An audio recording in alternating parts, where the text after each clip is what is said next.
so Carl really just invented that genre, and it got huge, and there's tons of writers in the genre now all over the world. And the Bizarro is just crazy. It can be, you can compare it to like anything from like David Lynch movies to David Cronenberg. Then the funnier side of it, which I like more, is like the John Waters kind of like the sick humor and shit.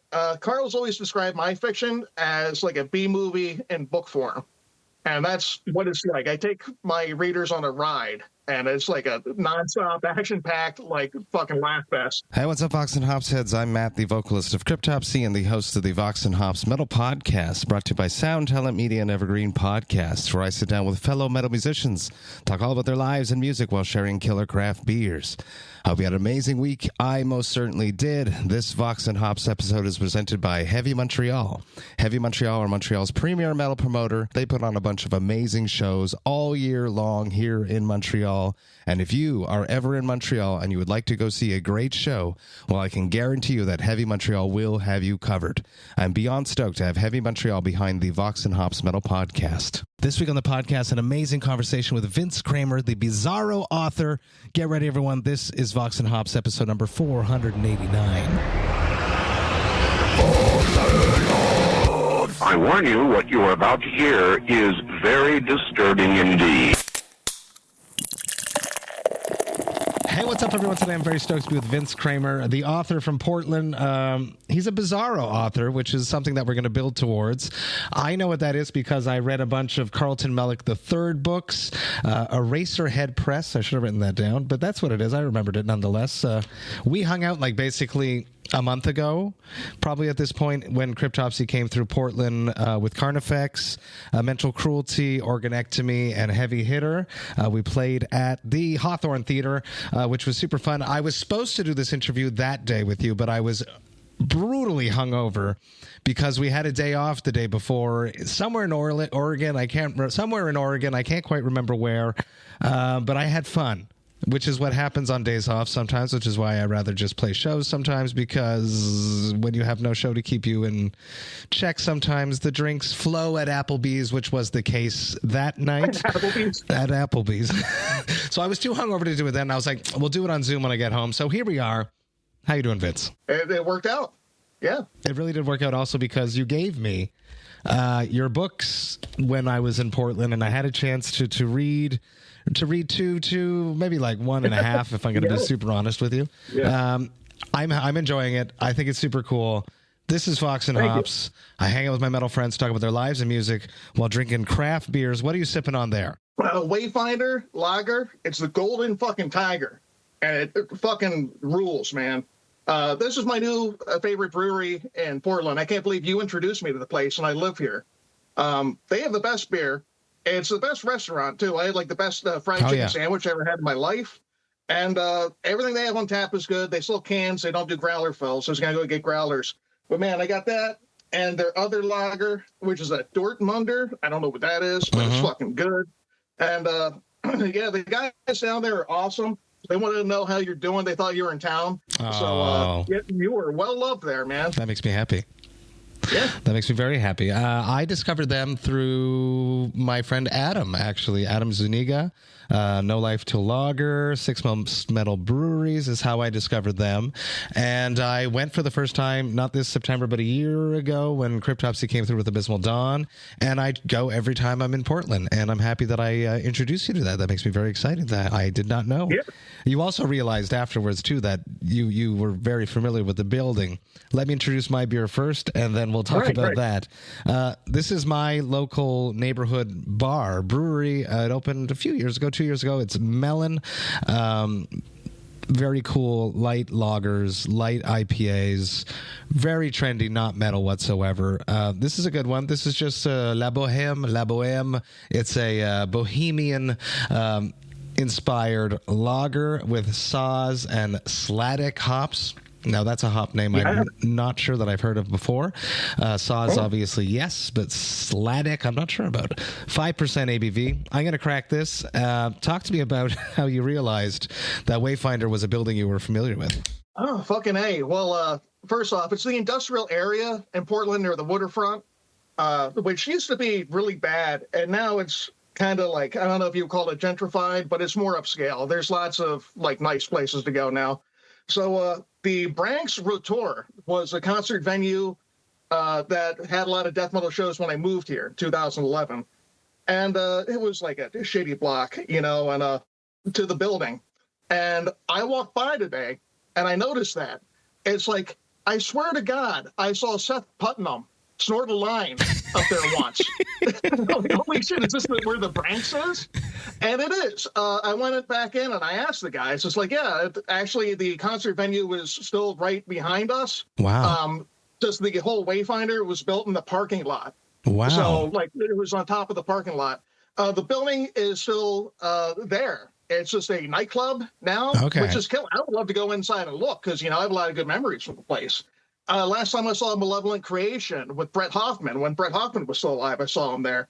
Saw Broken Hope, Macabre, which is like my favorite death metal band. I fucking love Macabre. That adds so up. Incantation at the Upstairs, and yeah, and then it closed in like 2012, man. That's awesome that you didn't realize it. You yeah, we there's go a there, big fancy fucking brewery in front of the place, and in front of this like old fucking derelict brick building, and it's like the nicest bar in Portland. That place is fucking awesome.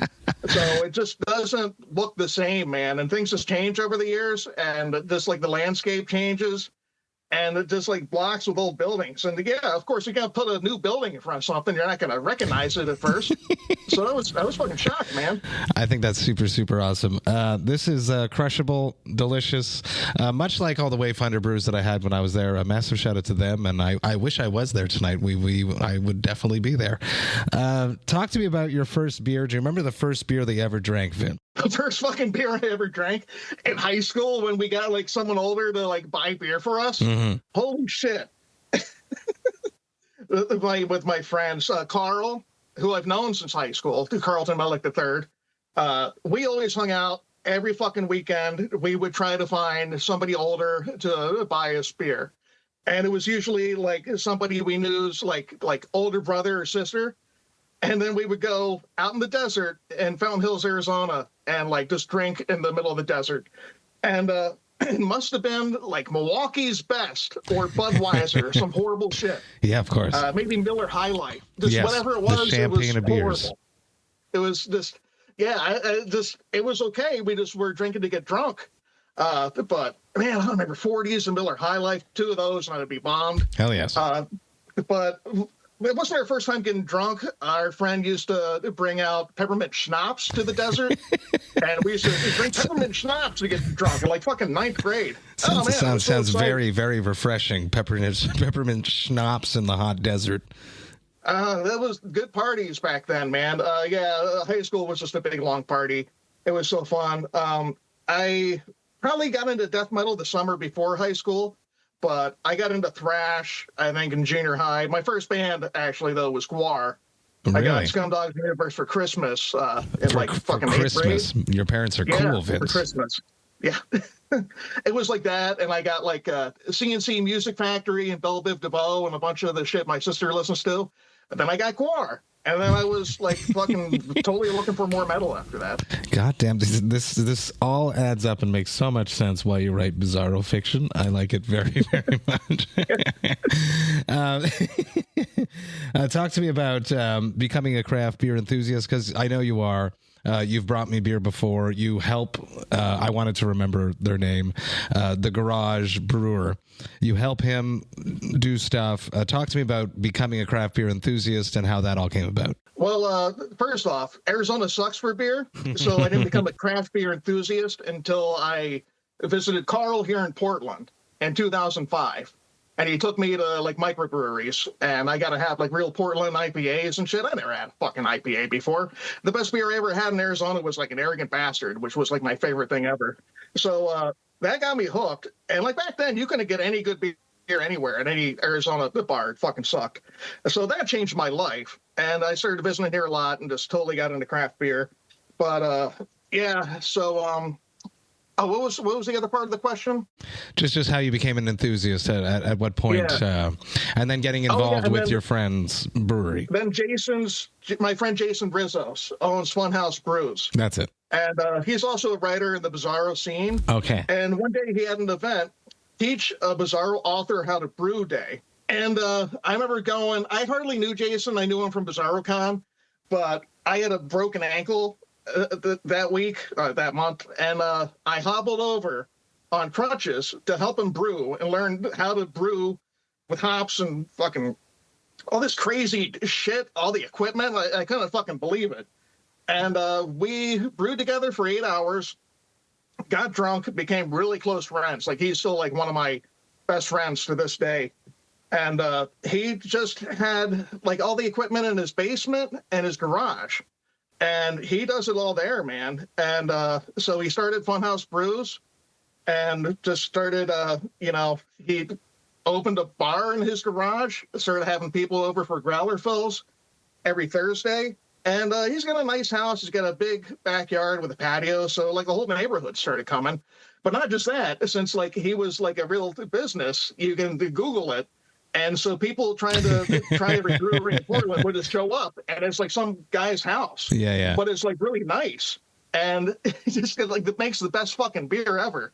Man, his Pilsner is still like my favorite Pilsner in Portland. It's just the best thing. And I think you brought out like a Belgian triple. I want to say, triple they made. Yeah. It was fucking astounding. Oh my god. So I was a bartender back in Arizona before I moved here. My parents owned a bar. Your parents owned a bar. I was basically forced to be the head bartender there. What kind of a bar was that? 5 years. It was a fucking, oh my God, Western Trails Ranch out in the middle of nowhere, 45 miles northwest of Phoenix. That was like, it's like a 12-acre old honky-tonk, Grand Ole Opry, like fucking place. And my parents bought the property and redeveloped it. And, it turned into a biker bar first. So it was a biker bar. Huge 12-acre place. We had a stage. We would have concerts. We had a Budweiser-sponsored stage. We had bands like Bad Company, Starship play. Yeah. What's 48 Special, 52 Special, one of them. Okay. You know? Dr. Hook and the Medicine Show. So a bunch of old fucking bikers would come, old hippies and shit. And so it was huge. We would get massive crowds, but if we weren't doing an event, it'd be slow.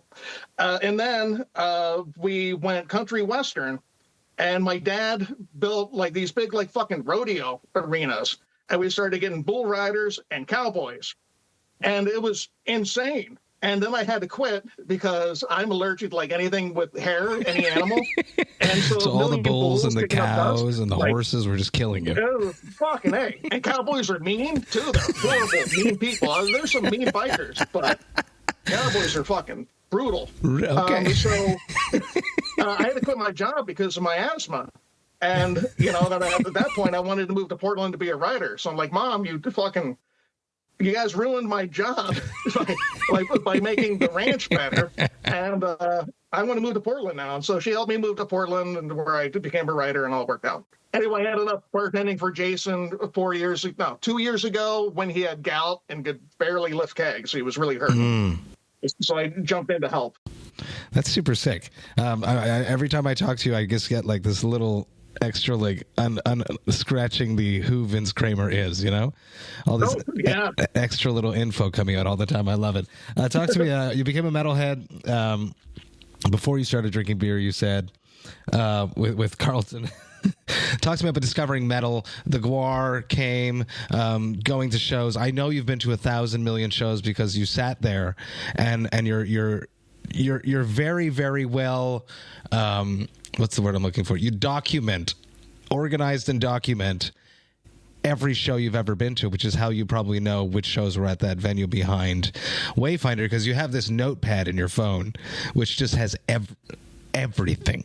It's insane. You're like, oh yeah, I saw Cryptopsy in 2002. It was with this band, this band, this band, this band. And you have lists and lists and lists. It's insane. So talk to me about becoming a metalhead, going to see shows, and then wanting to document it all. I don't know. That's just my brain. Like, I don't really have like OCD, but like I just like to be organized. I've always been was organized as a little kid too.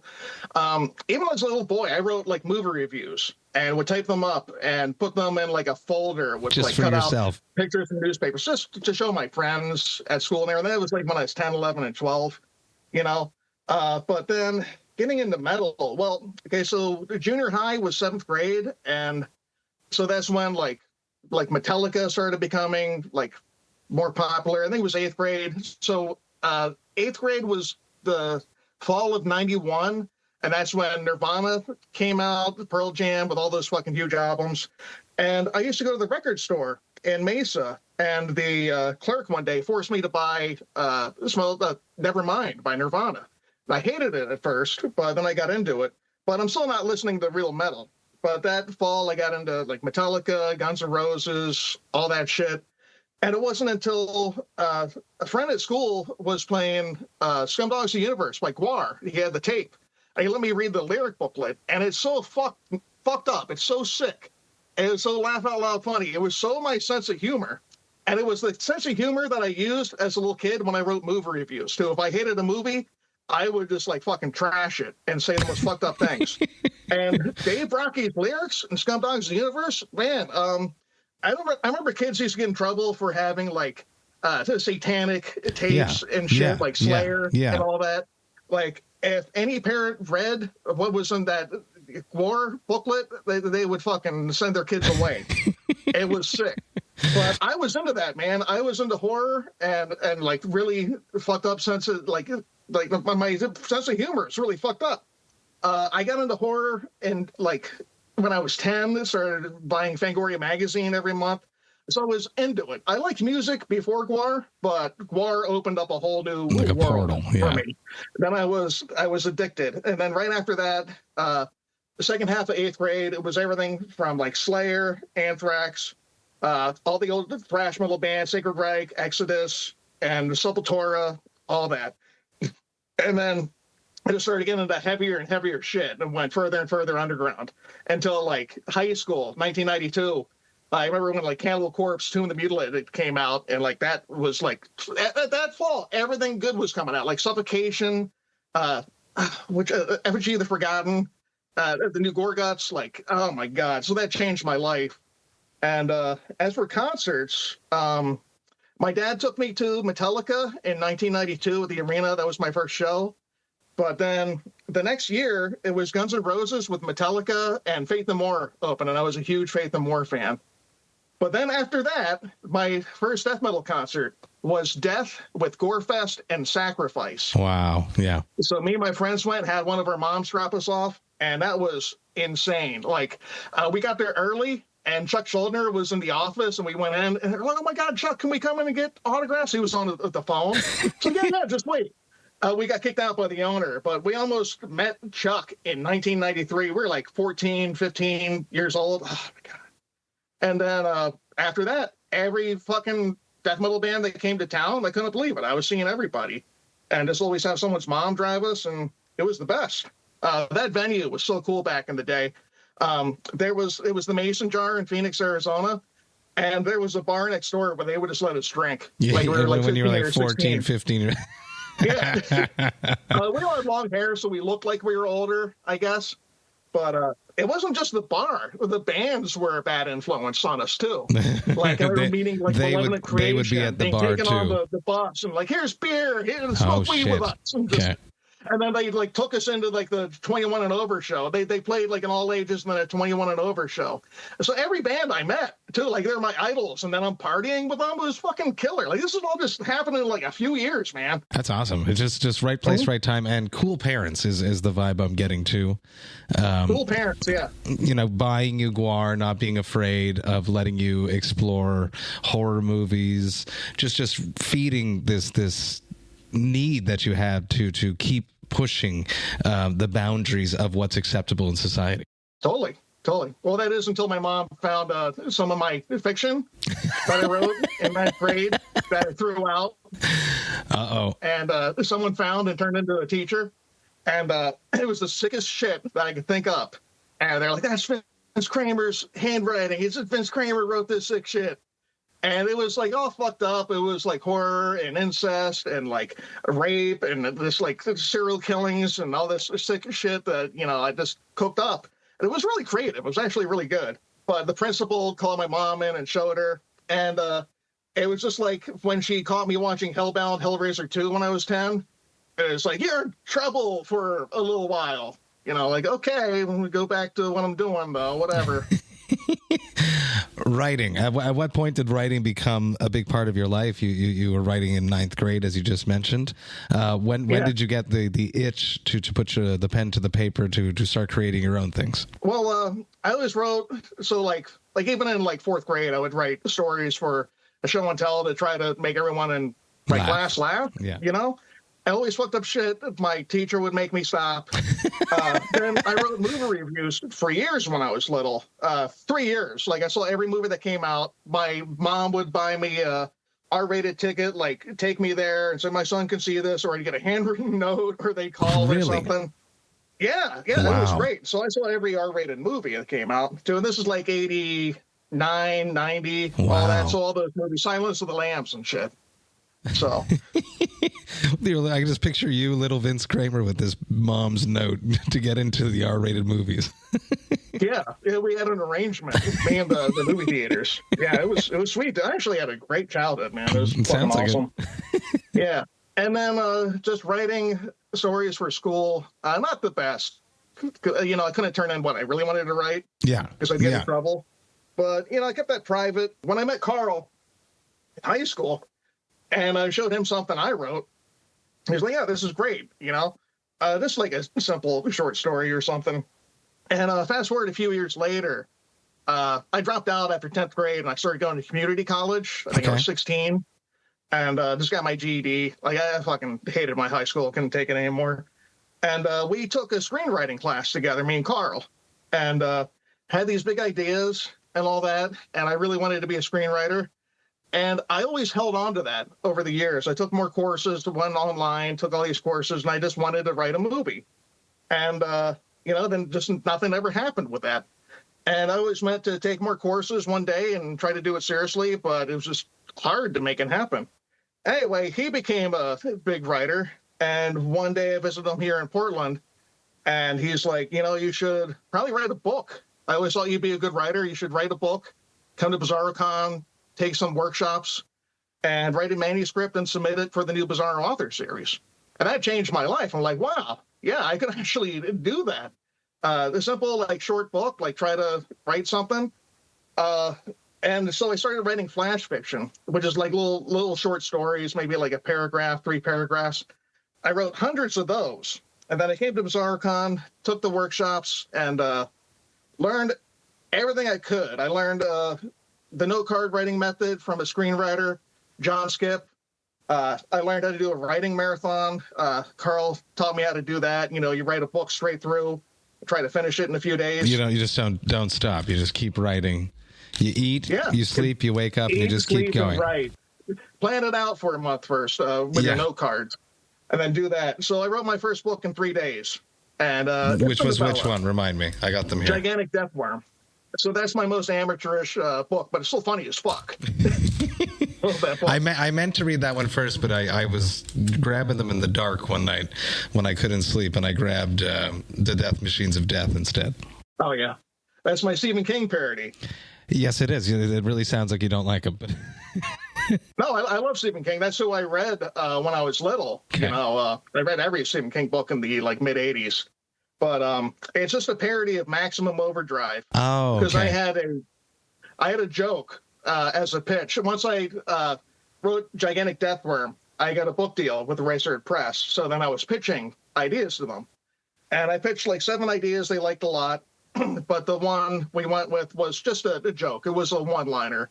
What if like Maximum Overdrive happened, but the main characters are people who are kind of like disabled and really can't do anything about it. They're slow. They don't have the energy. And it's like minimum underdrive. It's the opposite of maximum overdrive. And it just seemed like that was the funniest thing. And that was the pitch that got accepted. And then I had to write it, and I had to make up everything. And that one was hard. It took me 9 days to write. And I would get writer's block at night, and I would go to the grocery store and buy beer. I know, and then you break like the fourth wall and fifth wall, hypothetically, even, because the narrator makes fun of you. Narrator.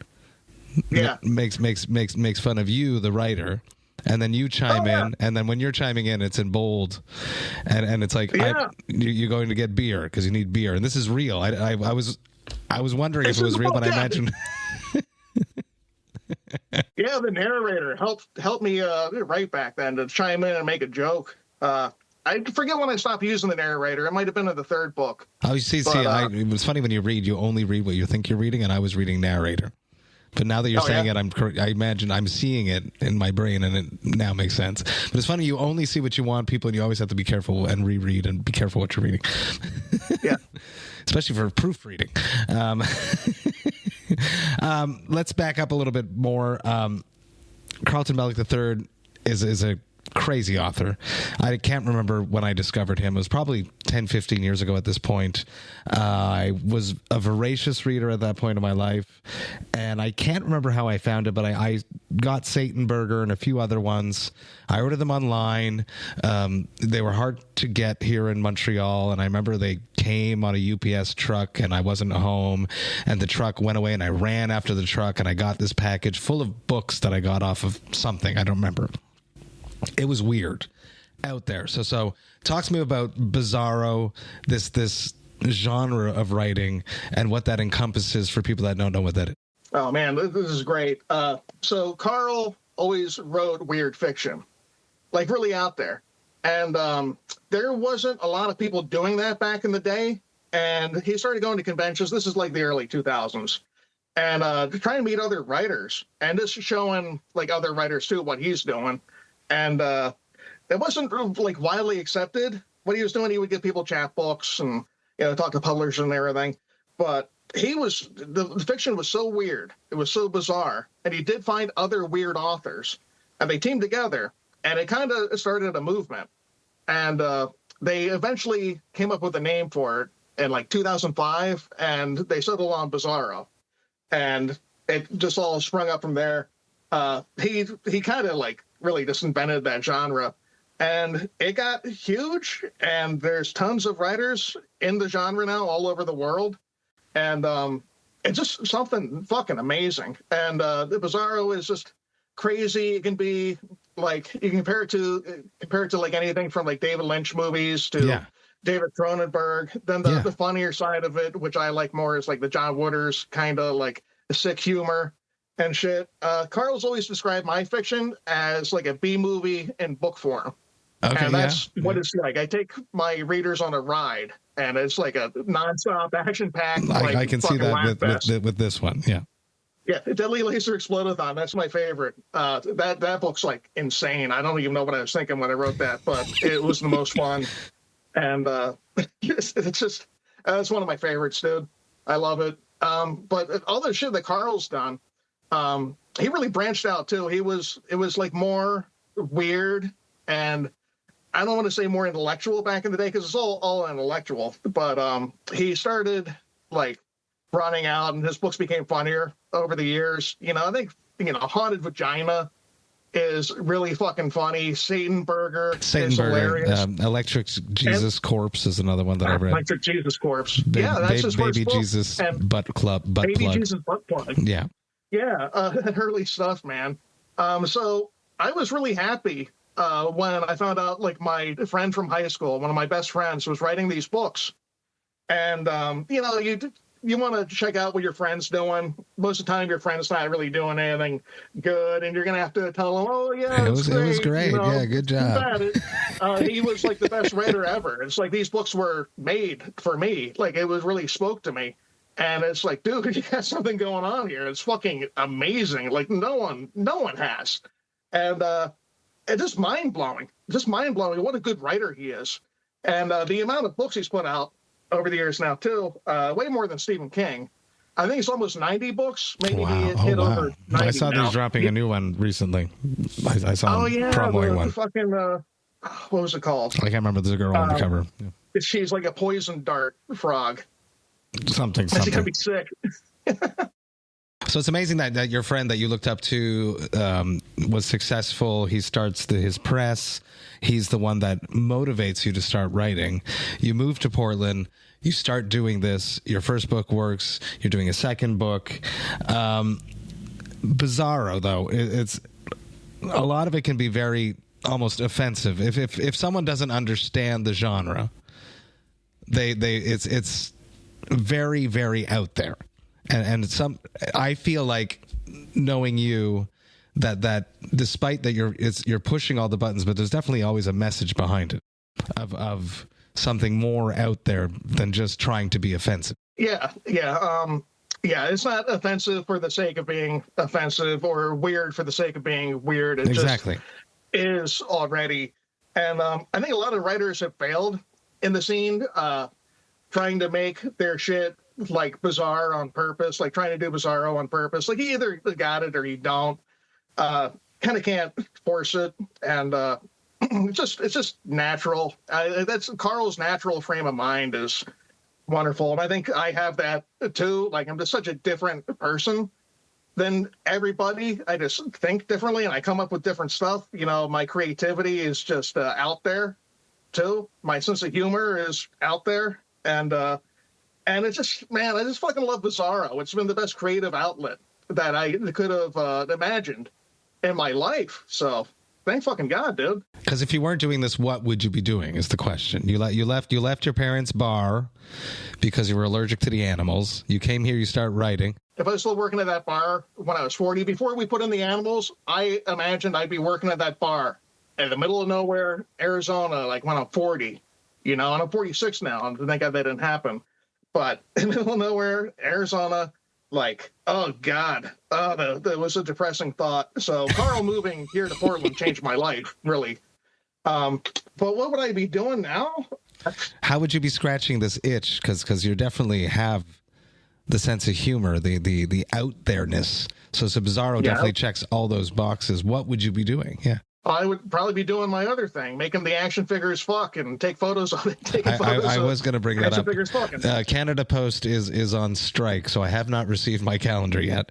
So I'm just imagining how much mail they're going to have to deliver once it's all resolved. I don't think we can show any of this on YouTube, but there's a lot of nudity in this. So that is something else that you do is that every year you put out a calendar and you stage, place, direct action figures in very promiscuous situations. Fuck yeah. Almost professionally. Now I have a photo booth. I have naked action figures I got from Hong Kong that are really flexible. You can put anyone's heads on them. I have action figure cocks I got from China too that are realistic. And I just try to think of a funny idea, like a one-liner like thing. Like, what if this character was doing this with that character? What would the joke be? And try to envision how I could do it with action figures. And I've gotten so good at it lately now, it just doesn't take as much work as it used to. And I'm good at executing things. How many years have you been doing this? Fucking 14 years. 14 years. As long as I've been writing Bizarro Fiction. And it's something that a lot of people in the scene noticed when I joined the scene in like 2010. And it was my editor's idea to put out a calendar each year. This is a prize for the Bizarro Brigade. And what's the Bizarro Brigade? Sorry. It was a group of writers or fans who try to help promote Bizarro by getting a lot of reviews and promoting it, trying to get books in their local cities, bookstores and libraries. And we get points and everything. And I ended up not doing it for a giveaway for the brigade, but they started bringing the BizarroCon, and they sold like crazy. You mentioned BizarroCon a few times. What is that? I'm assuming that it's like a party, a get together of a bunch of people that write Bizarro and do Bizarro theme thing. Oh, totally, the biggest fucking party ever. A bunch of like-minded people, Bizarro authors, weird people, just fun people too. Artists, too, a lot of artists. Not as many fans would come unless, they want to learn how to write. And we've had people come as fans and leave a writer too. And it's just, it was such a good community.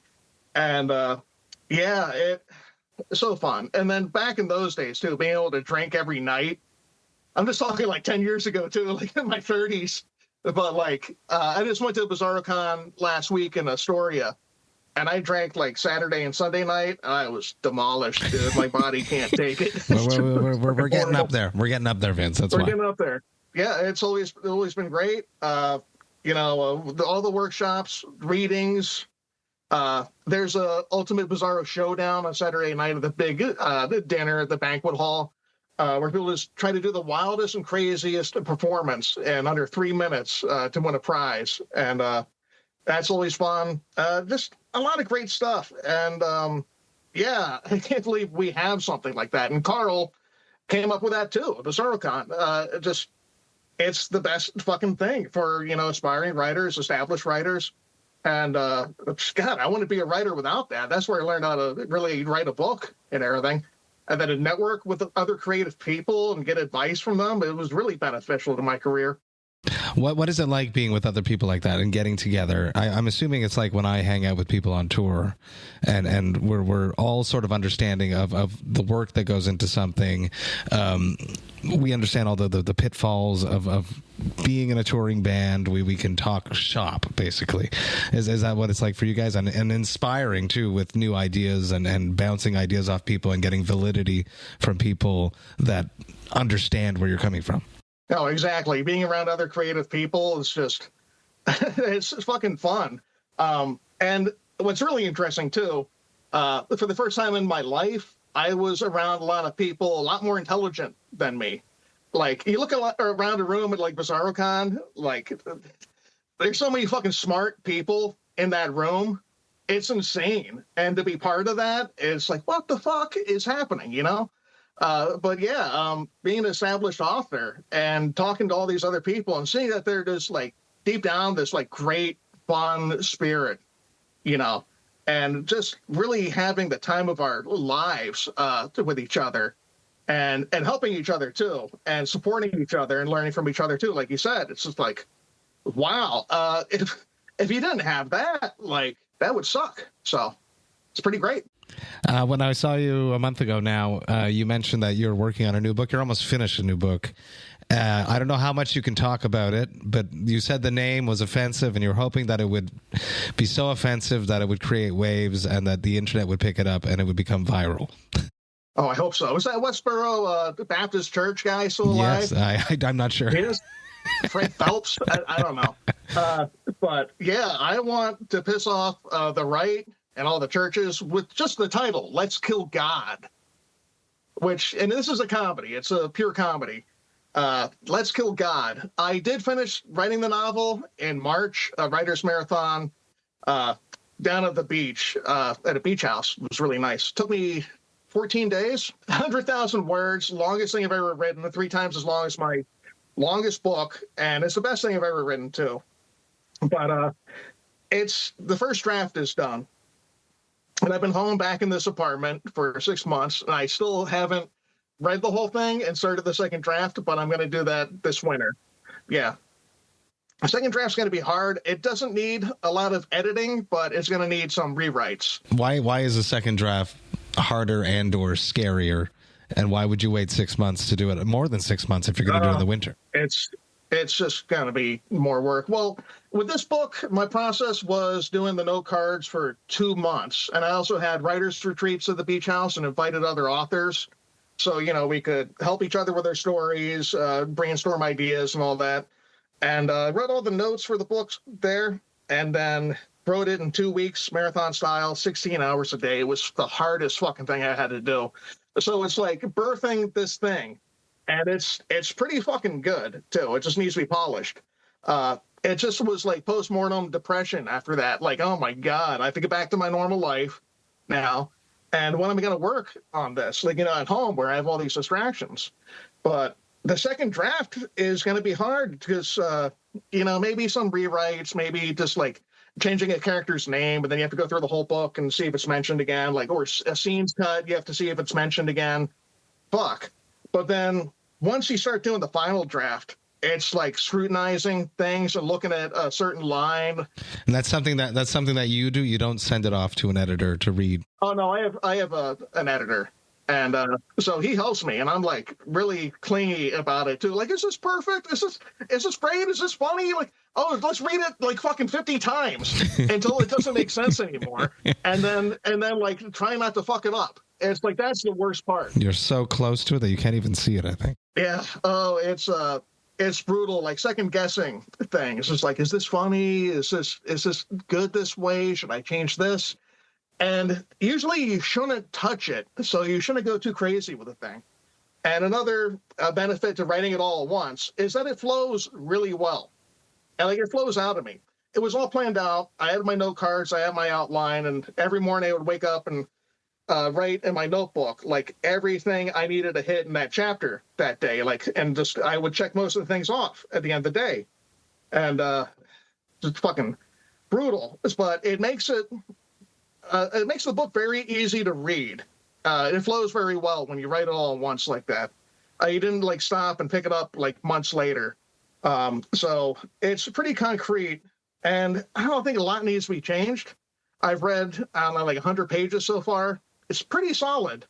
There's a few things I might change, but I just hope I don't go crazy with the second draft, man. I hope I don't drink too much during it for the stress, because that makes me second guess everything more. Huh? Okay. Is that something that happens, that you drink when you're stressed and when you're editing and tear it apart a bit more? Yeah, and then being hungover and then like trying to get back to it, it's like, oh, what did I do? And oh god, oh thank God I have like the best editor ever. So it should be easy. And then I'll get other people to read it, and then we'll do the final draft, get the artwork, and it'll be ready to go. I'd like to say soon, but I'm still not probably 2025 at some point later in the year. 2025. Spring, summer. Very hopefully. Cool. That's exciting. Yeah. Good for you. I hope this motivates you. Yeah. You have an idea, I imagine. Yeah. Oh my God. Yeah. Well, God's a monster in this book. He's a gigantic monster like Galactus. He's as big as the sun. Hell yes.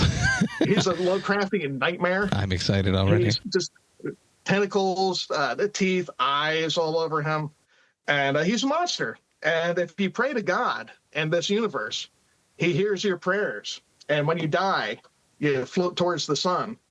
And he takes your soul and puts it in the sun and extinguishes it forever. You're gone. Like, there's no afterlife after that. You're fucking gone. It makes God bigger, and it makes the sun bigger. He's trying to get enough souls into the sun to make it fucking explode, make it go supernova to, like, destroy the solar system. And in the meantime, this is why, like, Earth has global warming and shit, because of God. So he has to be killed. And when angels get with what's going on, they've only got like 12 new souls in a year, and they find out what's happening. They put up a new antenna, get like 12 new people, and I have these characters I worked really hard on from different points in time who come together. The angels train them as a team. They all have like fucking powers and shit. They're all like really cool people. I wrote some really good characters. And they have to go on a mission to kill God, and they have to get in a spaceship, and they fly through his urethra, through his dick, and they have to put nuclear missiles in his body to destroy him. And it's fucking sick. It's funny. It's really dramatic too. It's big on action. It's like Armageddon. It's a sweet piece of fiction. I'm really proud of it, and I can't wait to get it out there. So that's all I'll say about it. Are there other metalheads, Bizarro writers?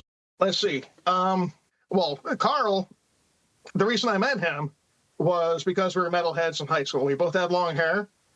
And I met him in study hall in 9th grade, and he had the first Deicide CD, and I only had the new one.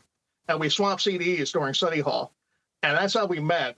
And Carl was big into the metal back in the day. He's not so much anymore. He just likes the funny bands like, what's it, Thor and shit, you know? He still loves Manowar and stuff, but he doesn't listen to death metal anymore. There's a few people in the scene that do like death metal. Or at least they used to be in the scene. But this weekend, I got a new kid in the scene. Well, he's not that new, but I got him into Amorphous this week. I was wearing an Amorphous shirt during my reading. And I was like, okay, yeah, check out Amorphous. Check out the album Elegy. I love that one. And he loved it. And he's like, oh, tell me more bands like this. So I'm like, oh, check out In Flames, Soilwork, and all that. Einherjar. I fucking love Einherjar. And I say kid, but he's like 43. He's just like younger. He's 3 years younger than me. New to the Bizarro scene too, hypothetically. Yeah. But you got to convert people into metalheads. Like, you can convert people into Bizarros, you know, at least let them appreciate it.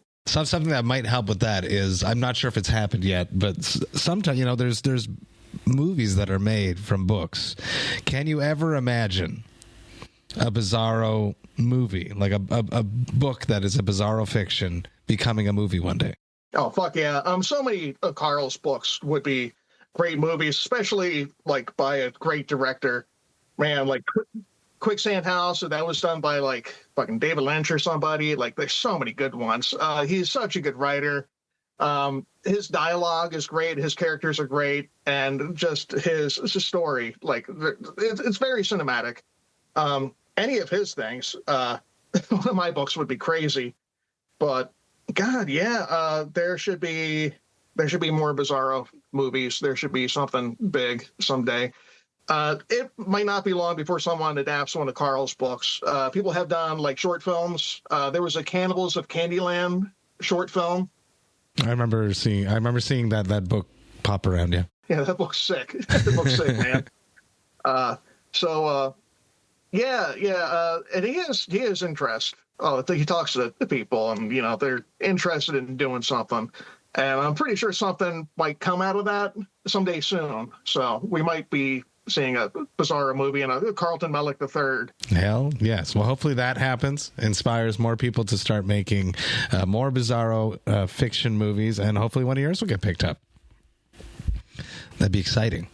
Hopefully one of yours will get picked up. Oh, that'd be great. God, let's go, God. Let's make that into a fucking killer movie. 3 hours long, 4 hour long director's cut. Heck yes. Where can people find your books? Where can they buy them? Let them know. They're all on Amazon.com. Just look under books, Vince Kramer Books. You'll probably see a lot of suggestions to other authors, including Carl. Buy all of his books. Actually, all buy 90 his book of them. before you buy any of mine. He's a much better writer. I'm pretty awesome, but he's the best writer in the world. And my books and some other Bizarro authors, the books are on sale at Pal's here, the biggest bookstore in the Pacific Northwest. Oh, that's cool.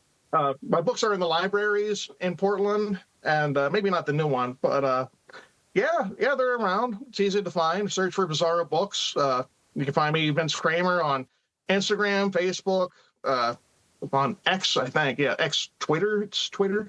Yeah, I have it's the no only idea. place I can post. I post action figures fucking, where I don't have to censor all the boobs and tits and cock. I was about to say that you got to get in line, people, for that pre-order for next year, because this year's already done. Yeah. He's already shipped them all out. Yeah. One last question, classic Vox&Hops wrap-up question. I needed it when I hung out with you in Portland because I was dirty hungover. You might need it sometimes when you're marathon writing and or editing. What is your hangover cure? Don't get out of bed. Just like, fuck, man. I have a good hangover cure. I'll be too hungover to make it, but my smoothie with the acai berry powder and just like the B12 and everything, and just like putting it all in the blender, the fruit and the powders and the juice, and then you have to like clean the blender first and then you clean it after. Dude, fuck that. Yeah. I just stay in bed and I don't have to work. Just kill me. Finally get out of bed. You feel like shit all day. What's a good hangover cure that doesn't require any work? Shower and masturbation. That's about it. Yeah, the masturbation, just stay in bed and do that. Shower is good.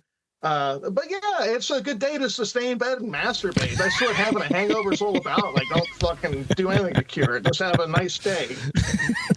Vince, thank you so much for hanging with me, talking about life, talking about metal, talking about beer, talking about writing Bizarro fiction. This was amazing.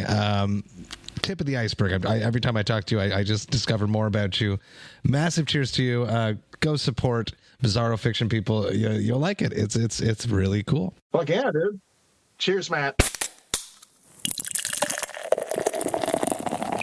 Hey, thank you all so much for listening right to the end. You know that I love and appreciate that. Man, this was an incredible conversation. So excited to have connected with Vince. I'm happy that we became friends, that we met at a bar. I'll say a bar. Vince will know exactly what I'm talking about, where people were dancing and singing. Back in September of 2023 in Portland. I'm excited that we've connected. We've become friends. Everything that he does is always extremely interesting. I'll say that. Always entertaining, and he is simply hilarious. I can't wait to hang out with you again. Vince, everyone go check out his books. They are incredible. They are entertaining. They are funny. They are most definitely bizarre. Massive cheers. Can't wait to see you again, Vince. The Vox and Hops Metal Podcast is brought to you by Sound Talent Media and Evergreen Podcasts. I hope that you have a killer rest of the week. I will be back next week with another episode, but until then, remember to enjoy life, metal, and craft beer. Cheers, Vox and Hops heads.